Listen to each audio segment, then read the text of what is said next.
नमस्ते। आज हम जिस कहानी को डिकोड करने जा रहे हैं वो सिर्फ एक साधारण कहानी नहीं है, बल्कि इंसानी जज्बातों का एक बहुत ही गहरा सफर है। आज हम देखेंगे कि कैसे कोई इंसान दुनिया की सबसे अलग-थलग और एकांत जगहों पर भी किसी से जुड़ने की, एक सच्चे रिश्ते की तलाश करता है। ये अकेलेपन, उम्मीद और दो अकेले लोगों के एक दूसरे को ढूंढ निकालने की एक बेहद खूबसूरत और दिल छू लेने वाली कहानी है। तो चलिए बिना किसी देरी के सीधे इस सफर पर निकलते हैं। अक्सर हमारे मन में ये दार्शनिक सवाल आता है कि लाखों की भीड़ से भरे एक महानगर में कोई इंसान पूरी तरह से अकेला कैसे हो सकता है। हम अक्सर सोचते हैं कि अकेलापन तो बस जंगलों में या किसी वीरान जगह पर ही होता है, लेकिन आज ये बात बिल्कुल साफ हो जाएगी कि कैसे ये अकेलापन कंक्रीट के जंगलों और शहरी भीड़ के बीच भी बहुत गहराई से पनप सकता है। हमारी आज की कहानी के दो मुख्य किरदार इसी शहरी अकेलेपन का सबसे बड़ा प्रतीक है। तो चलिए सबसे पहले बात करते हैं इन दो अकेले द्वीपों की। स्थिति को गहराई से समझते हैं।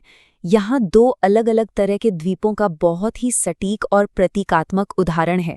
बाईं तरफ किम है, जो आत्महत्या की एक नाकाम कोशिश के बाद सचमुच में शहर के बीचों बीच हान नदी के एक सुनसान द्वीप पर फंस गया है, और दाईं तरफ यंग है। यंग किसी नदी के बीच नहीं है, बल्कि वो एक गंभीर एंग्जाइटी की शिकार है और सालों से अपने ही अंधेरे अपार्टमेंट में कैद है। यानी एक तरफ पानी से घिरा हुआ असली प्राकृतिक द्वीप है, तो दूसरी तरफ कंक्रीट की दीवारों और कचरे से बना एक मानसिक द्वीप। दोनों ही अपनी अपनी जगह दुनिया से पूरी तरह कटे हुए हैं। अब सवाल उठता है कि किम इस हालत में पहुंचा कैसे? इसका सीधा सा जवाब है ये नंबर 2,10,000। किम पर लगातार भारी भरकम कर्ज बढ़ता जा रहा था। इसी कर्जे ने उसे इतना लाचार कर दिया कि उसने हान नदी के पुल से सीधे छलांग लगा दी। लेकिन किस्मत देखिए, वो मरा नहीं, बल्कि नदी के बीच मौजूद एक छोटे से द्वीप के किनारे जिंदा जा लगा। उसे तैरना बिल्कुल नहीं आता था, और सबसे बड़ी विडंबना तो यह है कि पास से गुजरने वाले जहाज़ों या लोगों ने उसकी मदद की पुकार को सिर्फ एक मजाक समझकर अनसुना कर दिया। वो शहर के बिल्कुल बीचों बीच था, लेकिन फिर भी सबसे दूर था। अब यंग की दुनिया पर नजर डालते हैं। यंग की कैद किम की तरह किसी प्राकृतिक रुकावट की वजह से नहीं है, बल्कि ये उसने खुद चुनी है। वो बाहरी दुनिया से इतना डरती है कि अपने माता पिता तक से बात नहीं करती। उसका खाना दरवाजे के नीचे से चुपचाप खिसका दिया जाता है। वो अपने ही कमरे में प्लास्टिक बैग्स में कचरा जमा करती रहती है और इंटरनेट पर फर्जी सोशल मीडिया प्रोफाइल्स के जरिए एक नकली जिंदगी जीती है। बाहरी दुनिया को देखने के लिए वो साल में सिर्फ 2 बार अपने कैमरा का लेंस इस्तेमाल करती है। उसे इंसानों से ज्यादा चांद की तस्वीरें लेना पसंद है, क्योंकि चांद पर कोई ग्रेविटी नहीं है, और सबसे अहम बात, वहां कोई इंसान नहीं है, बस एक शांति है। अब आते हैं सर्वाइवल और छोटी छोटी उम्मीदों के इस नए पड़ाव पर। किम, जो कुछ समय पहले तक अपनी जान देना चाहता था, उसमें अचानक सर्वाइव करने की एक अजीब सी जिद आ जाती है। उसने अपने सारे क्रेडिट कार्ड्स फेंक दिए, और सच कहूं तो शायद तब जाकर उसने जीवन में पहली बार सच्ची आज़ादी महसूस की। उसे नदी के किनारे बहकर आई एक पुरानी बत्तख के आकार वाली अम्यूजमेंट पार्क की नाव मिली। उसने उसी को अपना घर बना लिया, जिसे हम द डक कैबिन कह सकते हैं। अब वो वहीं मशरूम ढूंढकर और मछलियां पकड़कर किसी तरह अपना गुजारा करने लगा।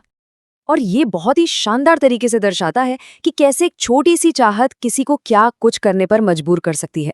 हुआ यूं कि किम को एक खाली नूडल्स का पैकेट मिला, जिसका थोड़ा सा मसाला बचा हुआ था। उसे देखकर उसे एक आम जिंदगी की याद आ गई और नूडल्स खाने की एक भयंकर तड़प उठी। उसने हार नहीं मानी। उसने पक्षियों की बीज से बीज निकाले, उन्हें बोया, और लगातार 2 महीने की मेहनत के बाद जब मिट्टी से पहली हरी कोंपली फूटी, तो वो सिर्फ एक पौधा नहीं था, वो उसकी उम्मीद की जीत थी। उसने खुद अपने दम पर मक्का उगा लिया था। चलिए अब देखते हैं कि इन दोनों की दुनिया एक दूसरे से कैसे टकराती है। नदी के पार संदेश। यंग, जो सालों से अपने सुरक्षित कमरे से बाहर नहीं निकली थी, उसने किम को अपने कैमरे के लेंस से देख लिया था। किम को हर दिन जीने की कोशिश करते देख यंग के अंदर भी एक अजीब सी हिम्मत जागी। उसने एक बहुत बड़ा फैसला लिया।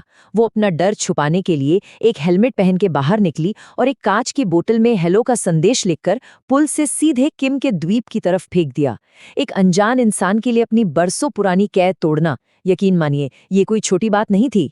किम को जब वो संदेश मिला तो उससे लगा जैसे इतने दिनों बाद वो अब अकेला नहीं है। उसने जवाब देने का एक अनोखा तरीका निकाला।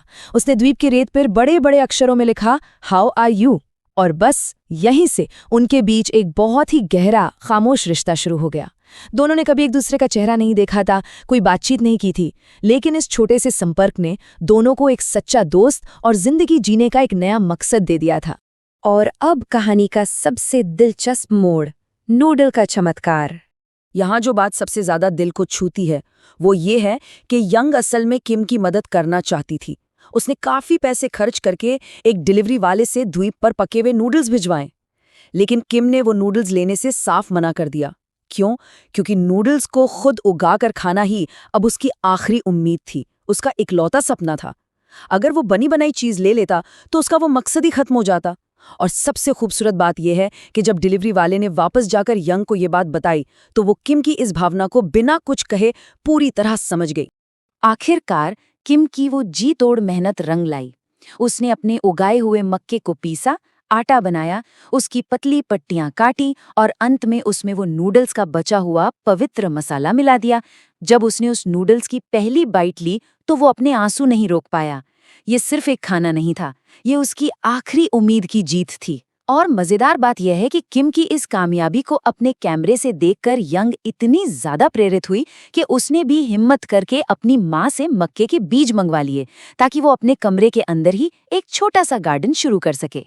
लेकिन खुशियां हमेशा नहीं रहती, तूफान और बेदखली।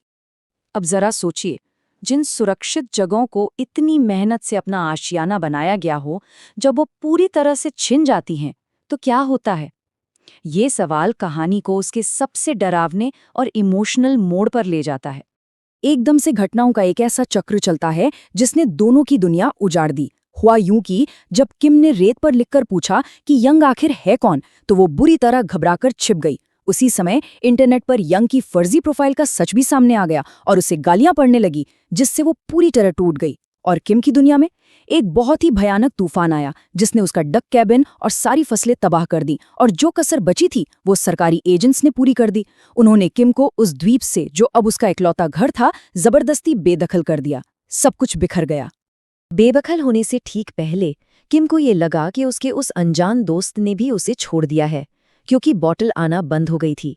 उसने भारी मन से रेत पर लिखा, तुमने मुझे क्यों छोड़ दिया? उसे इस बात का बिल्कुल अंदाजा नहीं था कि दूर अपने कमरे में बैठी यंग अपने कैमरे से उसे जबरन वहां से ले जाए जाते हुए देख रही थी और खुद एक बहुत गहरे सदमे और लाचारी में थी।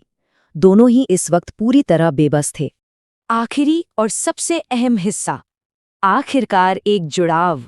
किम को वापस उसी बेरहम शहर में लाकर छोड़ दिया गया।